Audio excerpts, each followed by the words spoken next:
I want to argue to you that, in fact, politics and religion, which are the two primary factors, not the sole, but overwhelmingly the primary factors, which are driving towards a war which looks extremely likely, bordering on the inevitable at this point, whether one is in favor of that or not, that politics and religion are, in fact, themselves better conceptualized as kinds of technology and subject to kinds of questions that we regularly consider in the space of conceptual design. Here's what I mean. Politics, and let's focus on the political system in particular question here, which is the system of democracy. Democracy, as a type of politics, is a technology for the control and deployment of power. You can deploy power in a wide range of ways. The famous ones, despotism is a good one. Anarchy is a way to not deploy the power in any organized way, to do it in a radically diffused fashion. And democracy is a set of technologies which have the effect of, in principle, diffusing the power source to a large number of people and then reconcentrating it in a smaller group of people who govern and who themselves are, in principle, authorized to govern by virtue of what the broader public has done. Now, consider religion, in this case, Islam, which is the religion that, in some direct sense, can be said to be precipitating what we're about to enter. Let me say parenthetically why I think that's the case, because I think it's a potentially controversial statement. I would put it in the following equation: no 9/11, no war. At the beginning of the Bush administration, when President Bush, now President Bush, was running for president, he made it very clear that he was not interested in intervening broadly in the world. In fact, the trend was for disengagement with the rest of the world. That's why we heard about the backing away from the Kyoto Protocol, for example. After 9/11, the tables were turned, and the president decided, with his advisors, to undertake some kind of an active intervention in the world around us. That began with Afghanistan, and when Afghanistan went extremely smoothly and quickly, a decision was made through the technology of democracy. Again, notice, not a perfect technology, but through the technology of democracy, that this administration was going to push in the direction of another war, this time a war in Iraq. Now, the reason I begin by saying no 9/11, no war, is that we have to acknowledge that Islam, as interpreted by a very, very small, extremely radical group of people, was a precipitating cause of the 9/11 attacks, the precipitating cause of the 9/11 attacks, and as a consequence, at one degree of remove, the precipitating cause of the coming war that we're about to be engaged in. And I would add that bin Laden and his followers are consciously devoted to the goal of creating a conflict between democracy, or at least capitalist democracy on the one hand, and the world of Islam as they see and define it. Now, how is Islam a technology in this conceptual apparatus? Well, it's a technology for, first, salvation, in its most basic sense. It's meant to be a mechanism for construing the universe in a way that will bring about the salvation of the individual believer. But it's also meant by the Islamists, and I use that term to mean people who believe that Islam, they follow the slogan, Islam is the answer to a wide range of questions, whether they're social or political or personal or spiritual.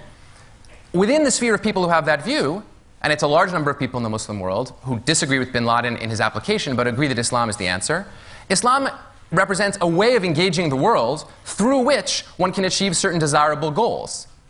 And the goals, from the perspective of Muslims, are, in principle, peace, justice, and equality, but on terms that correspond to traditional Muslim teachings. Now, I don't want to leave a misimpression by identifying either of these propositions, either of these phenomena, democracy or Islam, as technologies. I don't want to suggest that they're a single thing that you can point to. And I think a good way to prove this is simply to demonstrate to you what my thought process was when deciding what to put on the wall behind me when I spoke. And I ran immediately into a conceptual problem. You can't show a picture of democracy.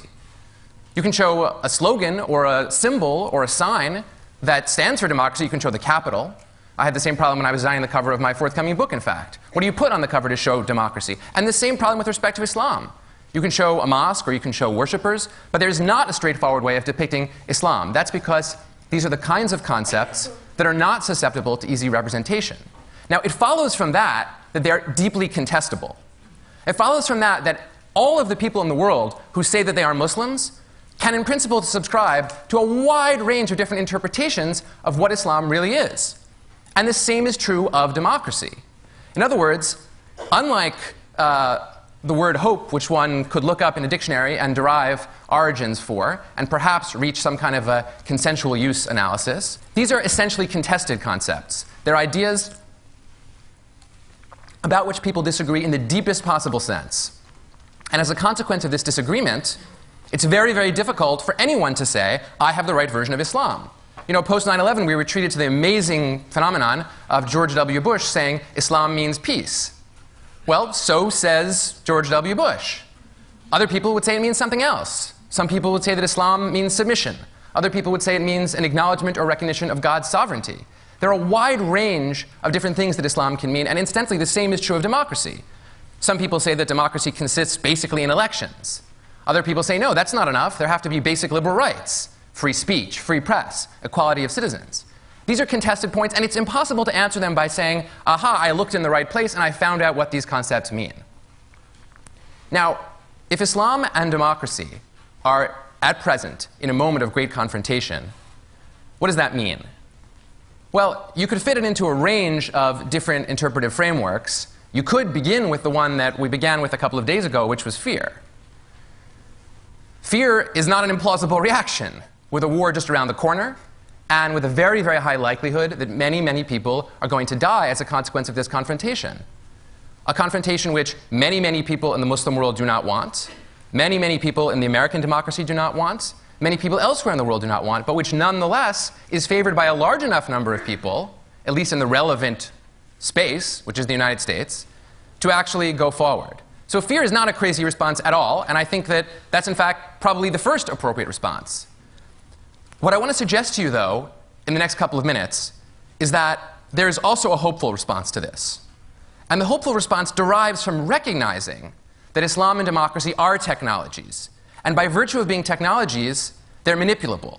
And they're manipulable in ways that can produce some extremely positive outcomes. What do I have in mind? Well, all over the Muslim world, there are people who take Islam deeply seriously, people who care about Islam, for whom it's a source either of faith, or of civilization, or of deep values, or just a source of powerful personal identity, who think and are saying loudly that Islam and democracy are in fact not in conflict, but are in fact deeply compatible. And these Muslims, and it's the vast majority of Muslims, disagree profoundly with bin Laden's approach. Profoundly. And they furthermore think, overwhelmingly again, one can't speak of every person, but overwhelmingly, and one can find this by reading any of the sources that they have produced, and they're all over the internet in all sorts of languages, one can see that they're saying that their concern in their own countries is primarily to free up themselves to have choice in the spheres of personal life, in the sphere of economics, in the sphere of politics, and yes, in the sphere of religion, which is itself closely regulated in most of the Muslim world. And many of these Muslims further say that their disagreement with the United States is that it, in the past, and still in the present, has sided with autocratic rulers in the Muslim world in order to promote America's short-term interests.